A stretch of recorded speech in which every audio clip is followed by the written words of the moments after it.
Bonsoir. Quelle finale, quel suspense. Alors, je sais qu'il y a eu forcément un peu de déception, mais au lendemain, avec un peu plus de recul, le groupe savoure cette belle médaille d'argent.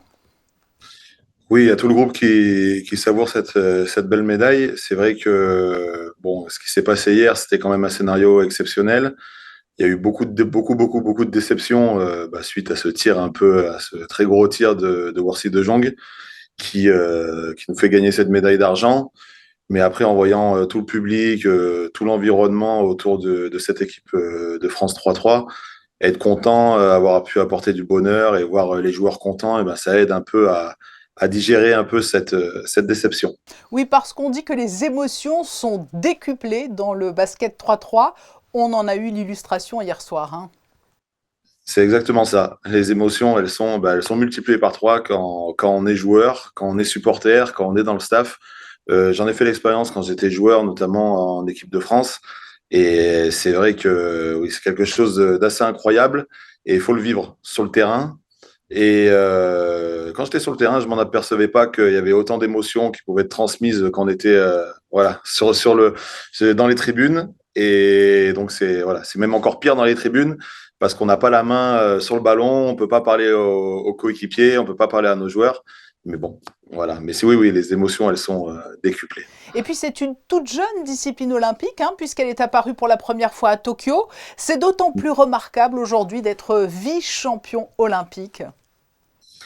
Oui, c'est une discipline très jeune. La première fois qu'elle est rentrée dans le cadre, c'était aux Jeux Olympiques de la jeunesse en 2012, je crois. Et après, derrière, elle a fait son petit bonhomme de chemin avec la professionnalisation au niveau international, au niveau national aussi en France.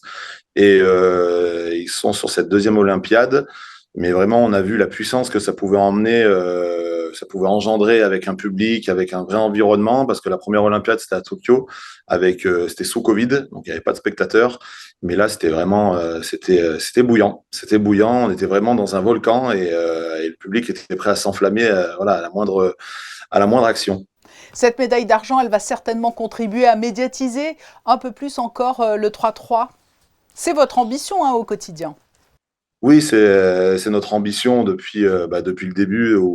Avec Karim Souchu, le sélectionneur, voilà, on est là depuis le début en tant que joueur. Ensuite, on est passé dans le staff. Mais la fédération a vraiment pour but de développer cette discipline, que ce soit vraiment dans le milieu urbain ou dans le milieu rural. Et voilà, on va essayer de surfer sur la vague de cette médaille d'argent. Et on a les meilleurs ambassadeurs du monde parce que ces quatre garçons-là, ils ont été, voilà, il y a eu un coup de foudre dès le premier jour pour eux, avec des matchs à l'arraché, un storytelling qui était parfait voilà, pour essayer de s'approprier le public et d'aller choper la moindre petite étincelle pour les emmener avec nous là-dedans, quoi. Vous avez été joueur, vous êtes en quelque sorte aujourd'hui ambassadeur. Comment définir le plaisir ou la technicité supplémentaire ou différente qu'il y a avec ces effectifs réduits par rapport au basket traditionnel? Bah, la réponse est dans la question, c'est parce qu'il y a un effectif réduit, le temps est réduit, mais les enjeux sont décuplés. C'est-à-dire qu'on est tout le temps on est tout le temps dans des situations d'extrême urgence où il reste 12 secondes, le jeu ne s'arrête jamais. C'est la première équipe en 21. Il y a tout un contexte contexte 3-3 qui fait que bah, il y a les gens, les passants qui nous regardent. Il y a des gars qui connaissent rien au basket, mais ouais, si on est bon, si on n'est pas bon, qui c'est qui gagne pas. Et la multitude de matchs fait qu'il y a une multitude d'histoires à raconter. Et ces histoires-là, bah, on en a raconté une belle lors de ces 10 derniers jours. Vraiment, hein. Vous êtes également, Anthony Christophe, directeur du centre de formation de l'AS Monaco Basket. Vous êtes le premier témoin de la belle réussite du basket à Monaco. La principauté est devenue au fil des ans une vraie terre de basket. On a vu un peu le développement de la Roca Team, qui est exceptionnel. Derrière, on essaye de suivre avec le centre de formation. Cette année, on a été aussi vice-champion de France du championnat espoir. On termine pareil à la dernière marche sur la finale du Trophée du Futur. Donc voilà, c'était une année voilà, personnelle voilà. Il y avait de la réussite, mais bon, on n'a pas touché le Graal, que ce soit avec les espoirs. ou que ce soit avec l'équipe de France. Mais Mais on va travailler pour. ça viendra, forcément.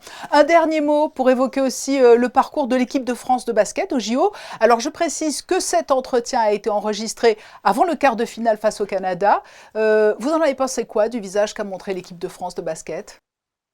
Bah, c'est une équipe qui est un peu en rodage encore. Et ensuite, derrière, bah, le fait que les matchs s'enchaînent, on voit souvent des équipes grandir dans les compétitions. Et on espère tous, là, on va les voir tout à l'heure jouer. On espère tous qu'ils vont grandir au fur et à mesure de la compétition. On est tous derrière eux, comme eux, ils ont été derrière nous pendant cette compétition.